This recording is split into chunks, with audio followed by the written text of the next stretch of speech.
di luar atau tidak hadir? Tidak hadir, Bu.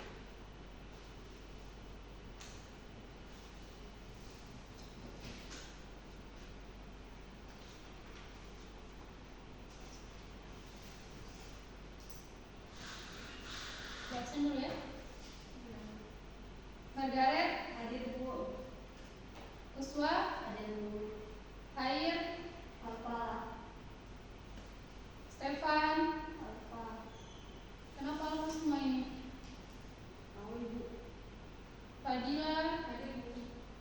Selvira Apa? Riris Apa, Bu? Lilis Hadir. cuma 4 orang. Mana yang lainnya? Nggak ada kabarnya.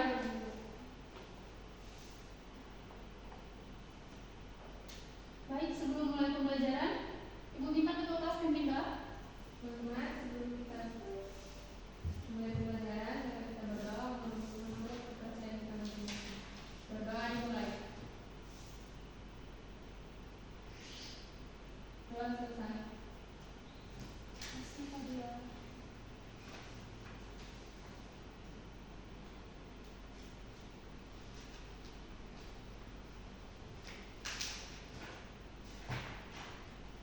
Sebelum Ibu mulai pembelajaran, Ibu mau bagi kelompok dulu. Ibu bagi 2 kelompok saja. Margaret dengan Uswa, Fadila dengan Riris. Duduk berdasarkan kelompok sebelum Ibu mulai pembelajaran. Ayo dipercepat perjalanan. Harus pindah.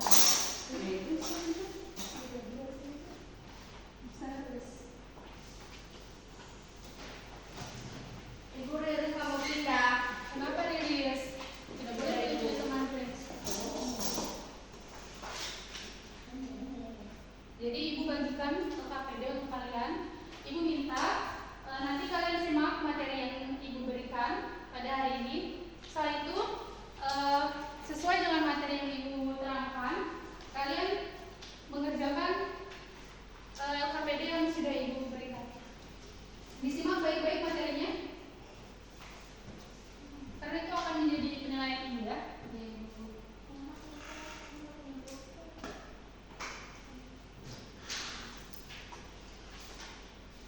Baik, kita masuk materi baru ya, sumber daya alam.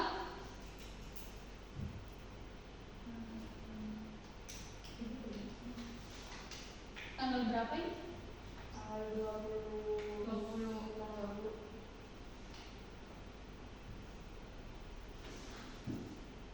Baik, langsung saja. Sebelum masuk di materi, Ibu akan menyampaikan terlebih dahulu tujuan pembelajaran yang akan kita bahas pada hari ini.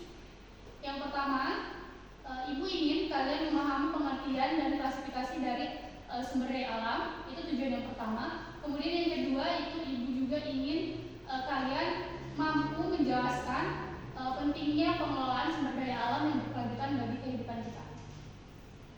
Usul kenapa main HP terus? Ada yang tahu apa itu sumber daya alam?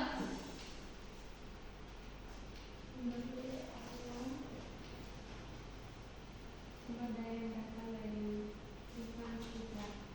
Sumber daya Berasal dari bumi. berasal dari bumi. Apalagi selain ini?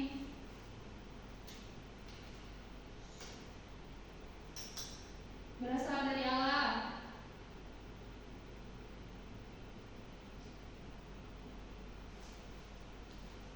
Ya, sumber daya alam itu segala sesuatu atau sumber yang berasal dari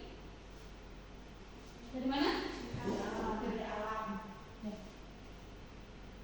Di sini ada definisi. Ibu akan bahas terlebih dahulu definisi sumber daya alam.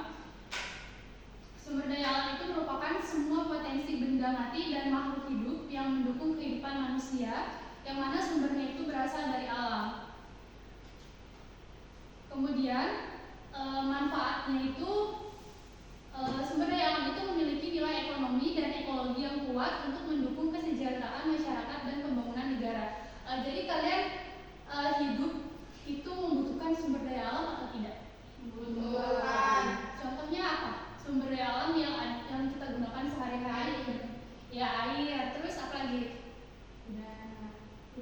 udara.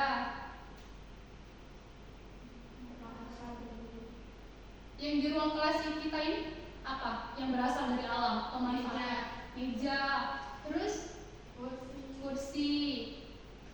Tempat tulis. Itu semua berasal dari alam yang mana bermanfaat untuk kehidupan kita sehari-hari. Selanjutnya ada peran. Sumber daya alam ini berperan sebagai modal pertumbuhan dan perkembangan ekonomi. Kenapa sumber daya alam itu berperan untuk pertumbuhan bagi perkembangan ekonomi? Sebagai modal pertumbuhan dan Iya, yang ibu sudah jelaskan. Ibu minta contoh sumber daya alam itu berperan bagaimana dalam ekonomi kita. Apa yang bisa dimanfaatkan dari sumber daya alam itu sehingga menjadikan pertumbuhan dan perkembangan ekonomi. Kayu bisa dijadikan kursi, bisa dijadikan kursi, dijual, ya, mempunyai nilai yang tinggi. memiliki nilai yang tinggi. Ya, Apalagi selain itu?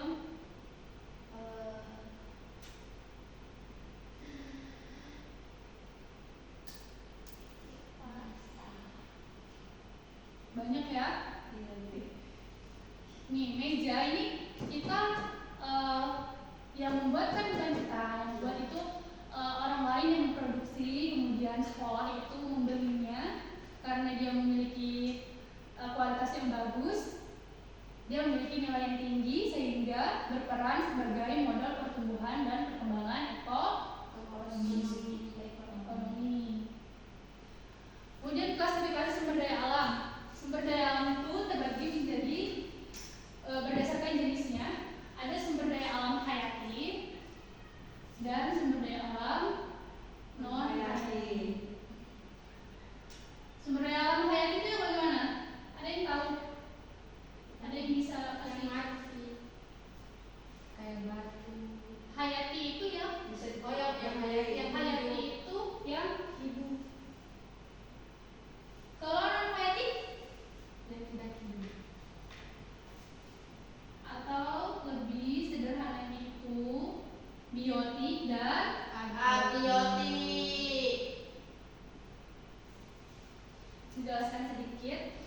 Sumber daya alam hayati itu merupakan sumber daya alam yang berasal dari makhluk hidup seperti flora dan fauna. Sedangkan sumber daya alam non hayati atau sumber daya alam abiotik itu sumber daya alam yang berasal dari benda mati. Contohnya ada air, batu, udara, dan sebagainya. Contoh dari sumber daya alam hayati itu apa? Hewan, tumbuhan itu segala jenis flora dan fauna itu masuk dalam kategori sumber daya alam hayati. Nah, sedangkan yang non hayati itu seperti yang dijelaskan, ada batu, ada air itu kan bisa kita gunakan sebagai kehidupan sehari-hari kan, untuk mandi, untuk minum. Ada yang ingin ditanyakan mengenai sumber daya alam berdasarkan jenisnya? Ibu lanjut. Kemudian ada klasifikasi sumber daya alam berdasarkan sifatnya.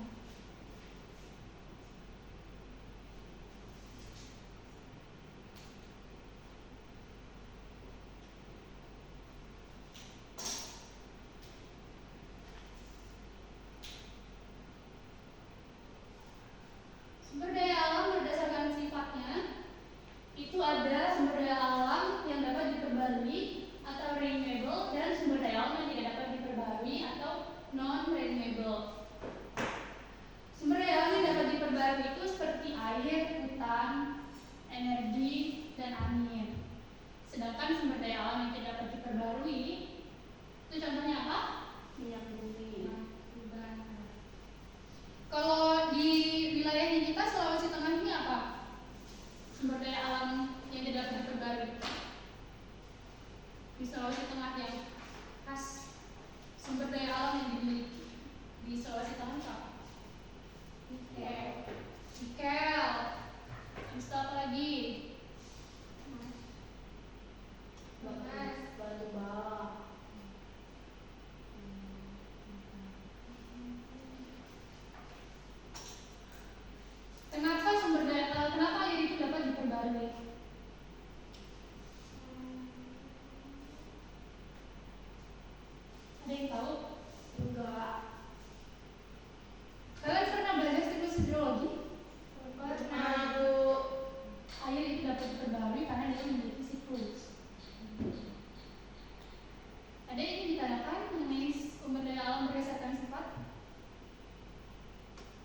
Sudah jelas ya klasifikasi sumber daya alam? Sudah jelas Bu.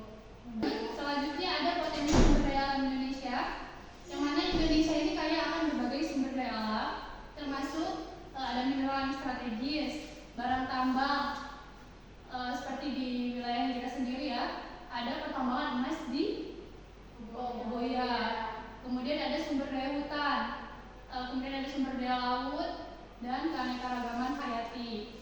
Sumber daya laut itu seperti apa contohnya? Margaret bisa kasih ibu contoh? Ikan.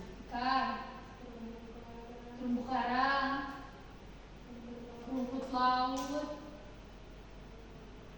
padang lamun, mangrove, itu merupakan sumber daya laut. Kemudian sumber daya hutan, pohon bisa dijadikan kursi, meja, kemudian bisa dijadikan sebagai bangunan ya. Barang tambang bisa untuk perhiasan, emas. Ibu lanjut. Kemudian ada prinsip pengelolaan sumber daya alam berkelanjutan. Kenapa kita perlu mengelola sumber daya alam dengan baik?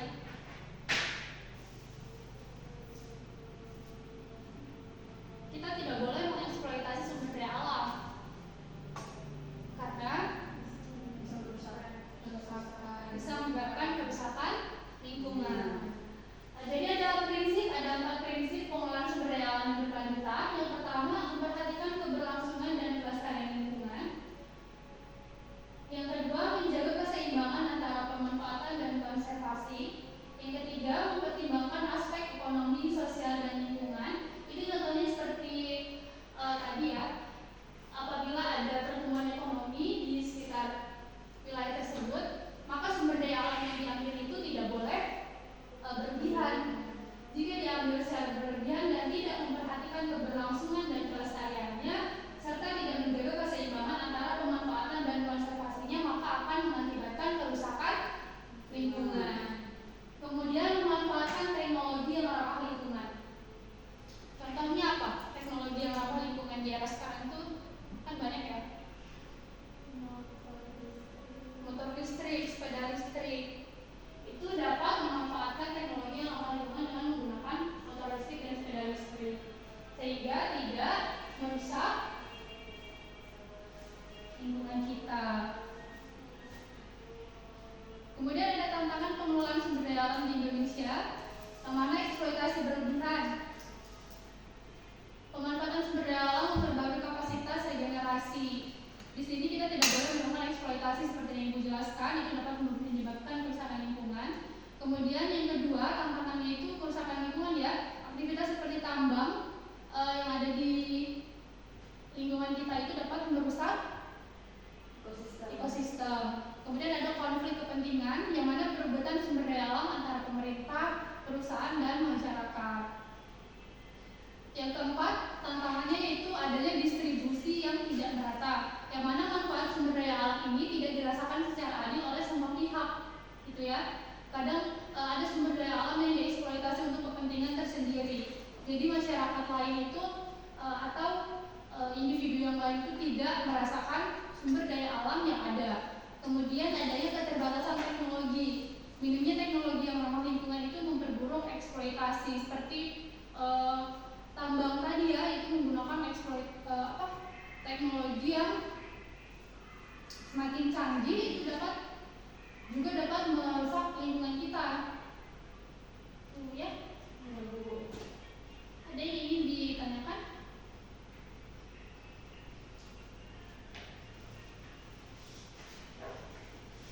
Sudah paham? Paham Ibu. Sekarang perhatikan KPD masing-masing. Tadi Ibu sudah menjelaskan mengenai definisi dari apa itu sumber daya alam, kemudian bagaimana klasifikasinya berdasarkan jenis dan berdasarkan sifatnya, serta potensi sumber daya alam Indonesia. Sekarang Ibu minta kalian bersama kelompok kalian. Di situ ada pemanfaatan sumber daya alam. Ibu minta kalian menulis tuliskan untuk menjelaskan pemanfaatan sumber daya alam yang ada di Indonesia. Sudah jelas petunjuknya ya yang ada di LKPD? Iya, Ibu. Jika ada yang ditanyakan, Ibu persilakan. Di sini kan ada dua tabel, yang bagian A ya.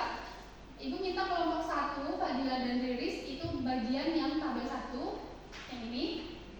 Ya. Yang tabel 2, kelompok 2 ya, kelompok Natasha dan Iswa. Sumber daya alam non hayati. Iya.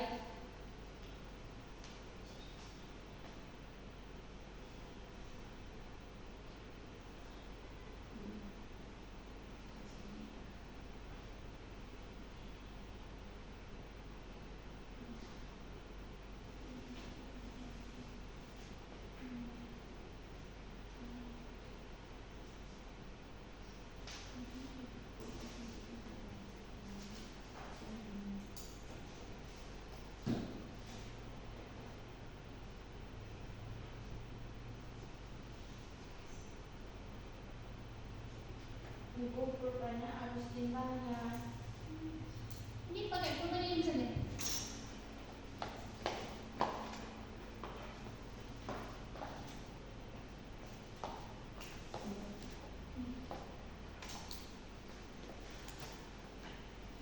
Waktunya 2 menit lagi ya. Ya, Bu.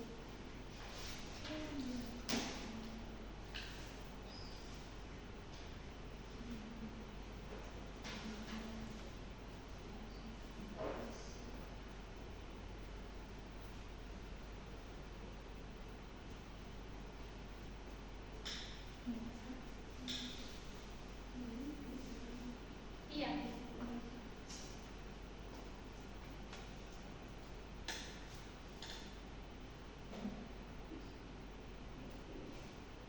Yang bagian B juga ya.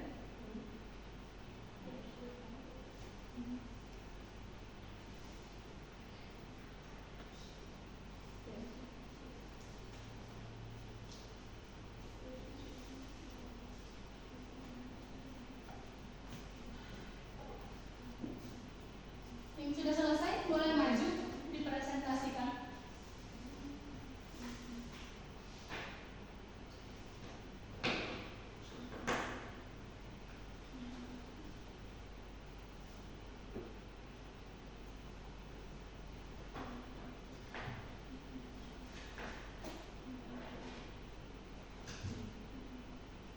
Sudah selesai, Riris?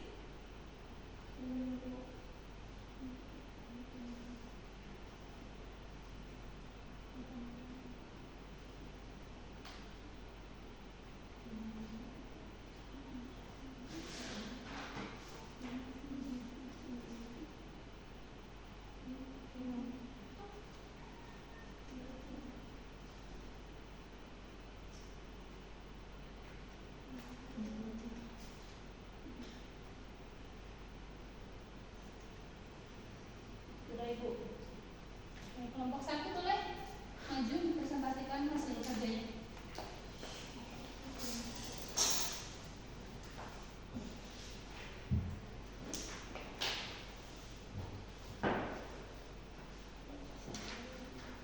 Sumber daya alam non hayati, ciri-cirinya tidak dapat diperbaharui. Yang kedua, benda mati. Terus contohnya ada besi, emas, tembaga, ya sudah itu. Kemudian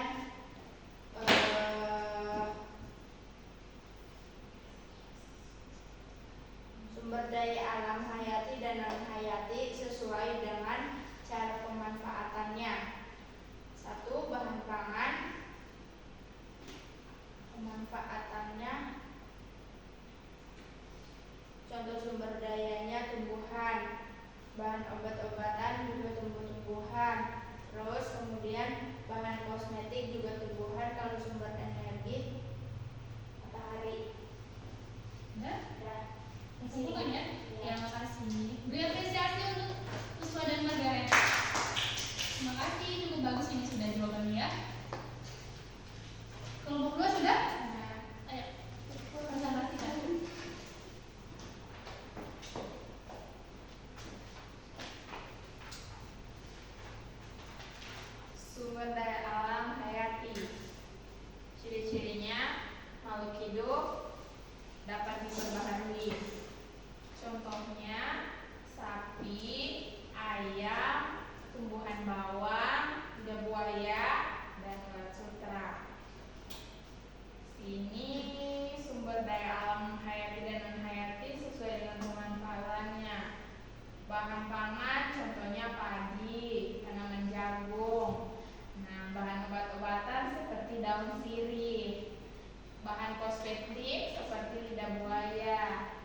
Sumber energi itu batu bara dan minyak bumi. Sekian Ibu. Terima kasih. Berapa semua? Dikumpulkan itu Riz buat bahan penilaian ini. Terima kasih.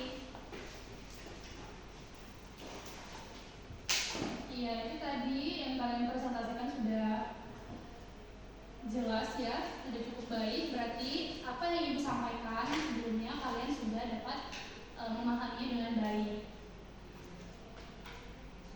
Terima kasih anak-anak.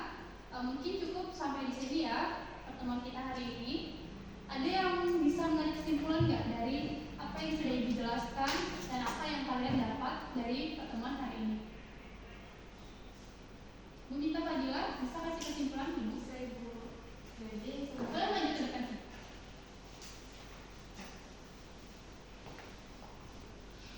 sumber daya alam itu merupakan sumber daya yang berasal dari lingkungan yang ada di sekitar kita. Kemudian sumber daya alam itu terbagi menjadi dua, sumber daya alam hayati dan non hayati. Sumber daya alam hayati itu yang dapat diperbarui, sedangkan yang non hayati itu tidak dapat diperbarui. Mungkin sekian yang saya punya. Terima kasih Fadila, beliau plus.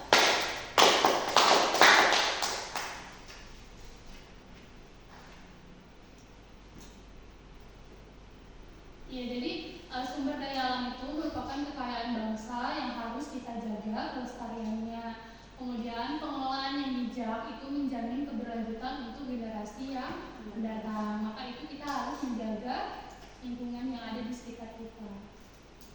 Mungkin itu saja yang dapat Ibu sampaikan. Kemudian ada tugas individu untuk kalian. Yang tadi kan tugas kelompok. Sekarang Ibu mau kasih tugas individu untuk dikerjakan di rumah ya. Pertemuan selanjutnya tolong dikumpulkan ya.